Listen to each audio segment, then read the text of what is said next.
to those who may be doing the right thing in the wrong place. We can appreciate and understand that certain areas are supposed to be for certain things, but when somebody is doing the right thing in the wrong place, how do you remove them? Because when you do wrong actions to do something which you think is right, I think that is making it worse. You're finding families are surviving off this.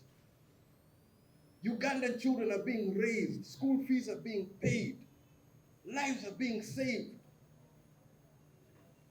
But the way we are destroying these things, unless I missed something, I didn't see any deadlines that when we're told our SIM cards are going to expire on this particular day. But I found this destruction of property. It's as if we don't understand what people are going through. Many of those people are going through loans. What sort of loans? Interest rates. It's one of the things I wanted to push in IPOD. Let us have some sanity in the interest rates which the people of Uganda are facing. They've been there for years. The same thing about a lot of construction in Uganda. Somebody has built over years, then suddenly you wake up and you say, we're destroying. At least give some notice. Let us find a win-win situation. If it is not tenable for it to remain there, don't destroy it with the stock inside. Somebody's stock they've paid for that stock. It's on credit. Kids are being thrown out of school. Now everything is being destroyed. What I'm calling for is a human face. So I said, these people are doing the right thing in the wrong place. We can agree it's in the wrong place, but they're doing the right thing. We have been promoting this issue. We must be entrepreneurs. These are the entrepreneurs. These are the very entrepreneurs you're crying about. You're now chasing them to where? Have you made a provision?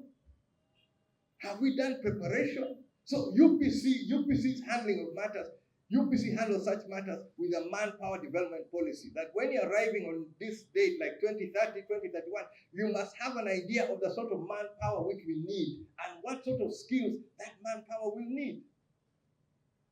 I give a lot of respect for people who are making ends meet where they have not got the training of one political entity up to the village level. Was it 630,000 per village? Where did this money come from?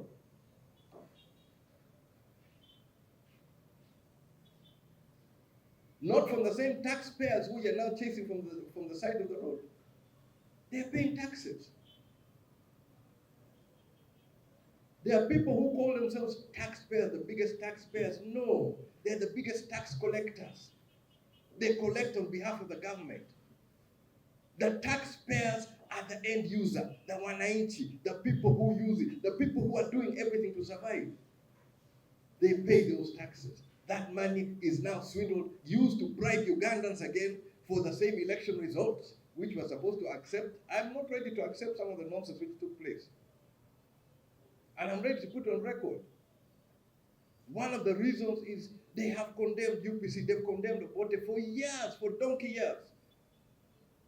Even in Chankwanzi, the president is saying, Obote rigged the election. He went back, he talked about 61, 62. 61, 62 defeats the recent arguments of, I am still nursing my wounds from the election. Other people are able to present what they were supposed to present, their hopes, aspirations for Uganda. UPC, we did not present. But UPC's program has always been for the people of Uganda. And if at the end of the day, the people of Uganda are not benefiting, then for whom are we doing it? It may look good, but for whom? How are these people going to survive? And this is something which, like I mentioned, I want to do it in IPOD. Let's have sanity. In the last and previous round of elections, when Dr. Kiza Besige started the walk to work,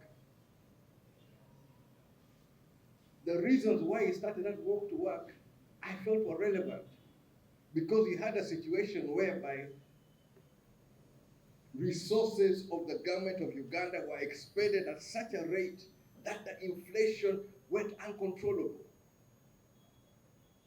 We are now coming out of this election.